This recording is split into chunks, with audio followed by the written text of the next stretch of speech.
विचार करा, एका मातीशिवाय अगदी हिरवीगार आणि टवटवीत पिके घेतली जात आहेत. कसं शक्य आहे हे? बरोबर, आजच्या आपल्या या विश्लेषणाचा विषयच हा आहे की हायड्रोपोनिक शेती म्हणजे काय आणि ही मातीविना शेती नेमकी कशी काम करते. आधुनिक शेतीतील या भन्नाट तंत्रज्ञानाची सगळी गुपितं आज आपण उलगडणार आहोत. तर चला थेट सुरू करूया. तर आजच्या या प्रवासात आपण 5 मुख्य गोष्टी पाहणार आहोत. मातीविना शेतीची मूळ संकल्पना, नियंत्रित वातावरणाचे विज्ञान, यात कोणती पिके घेता येतात, याचे मुख्य फायदे आणि पाण्याचे रिसायकलिंग, आणि सर्वात शेवटी हा सेटअप उभारण्याचा प्रत्यक्ष खर्च. वळूया आपल्या पहिल्या भागाकडे.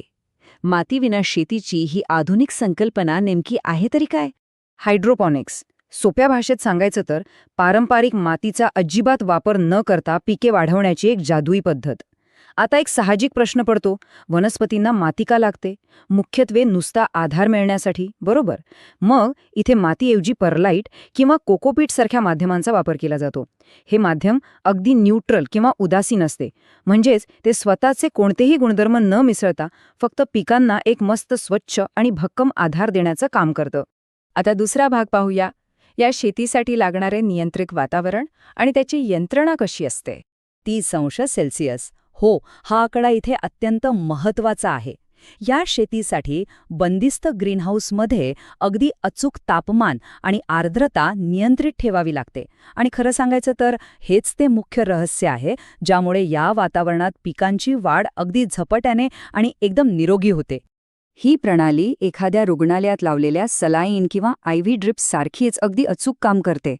होतं काय, सर्वात आधी आवश्यक खनिजे आणि पोषक घटक पाण्यात अगदी मोजून मापून मिसळले जातात. त्यानंतर वनस्पतींची मुळे थेट ह्या खनिजांच्या द्रावणात बुडवली जातात किंवा त्यांच्यावर पाण्याची फवारणी केली जाते. आणि यातील सर्वात भारी गोष्ट म्हणजे जे पाणी वापरले जात नाही ते वाया न घालवता परत रिसायकल करून पुन्हा वापरले जाते. किती हुशार सिस्टम आहे ना ही. चला आता तिसऱ्या भागाकडे वळूया. योग्य पिके म्हणजे हायड्रोपॉनिक्स वापरून आपण नेमकं काय काय पिकवू शकतो. इथे पिकांची जी प्रचंड विविधता पाहायला मिळते ती खरंच थक्क करणारी आहे.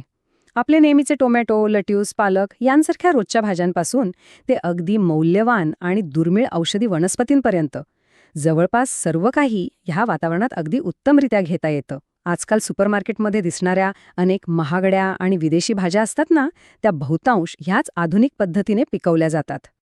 आता वळूया चौथ्या भागाकडे. याचे मुख्य फायदे काय आहेत आणि पाण्याचे रिसायकलिंग नक्की कसा फायदा करून देते.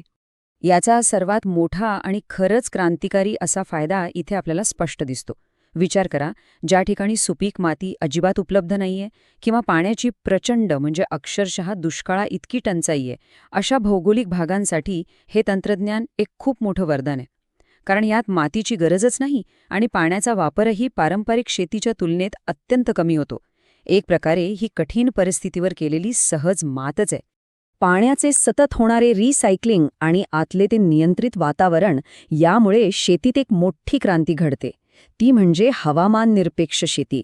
म्हणजे बघा, बाहेर कडक ऊन असो, मुसळधार पाऊस असो किंवा कडाक्याची थंडी, ग्रीनहाऊसच्या आत मात्र पिकांची वाढ एकदम मस्त आणि अखंड सुरूच असते. यामुळे काय होतं तर उत्पादनात वर्षभर एक कमालीचं सातत्य राहते. आता सर्वात महत्त्वाचा 5वा भाग, वास्तविक खर्च.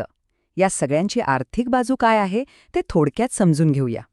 अनेकांचा असा एक गैरसमज असतो की अरे, ही शेती फक्त मोठ्या लोकांसाठी किंवा कोट्याधीशांसाठीच आहे. हे बघा, व्यावसायिक स्तरावर खूप मोठ्या सेटअपसाठी बजेट 50 लाखांपर्यंत जाऊ शकतं, हे अगदी खरे आहे. पण घाबरण्याचे अजिबात कारण नाही. जर आपल्याकडे अवघी 100 स्क्वेअर फूट एवढी छोटी जागा उपलब्ध असेल ना, तर अगदी 50 ते 60,000 रुपयांच्या प्राथमिक खर्चातही हा सेटअप घराच्या गच्चीवर किंवा परसबागेत अगदी यशस्वीपणे उभा करता येतो. म्हणजेच सर्वसामान्यांसाठी सुद्धा हा एक उत्तम आणि परवडणारा प्रयोग ठरू शकतो.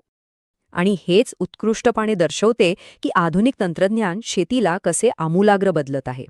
आता आजच्या या विश्लेषणाच्या शेवटी जाता जाता नक्की हा विचार करा.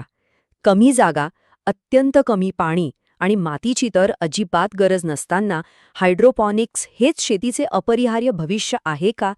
सतत वाढणाऱ्या लोकसंख्येला आणि झपाट्याने कमी होत जाणाऱ्या सुपीक जमिनीला हाच एक भक्कम पर्याय असू शकतो का? या प्रश्नावर आपण सर्वांनी नक्कीच विचार करायला हवा. आजच्या या सादरीकरणातून आधुनिक शेतीची एक अतिशय रंजक बाजू नक्कीच समजली असेल. वेळ दिल्याबद्दल धन्यवाद.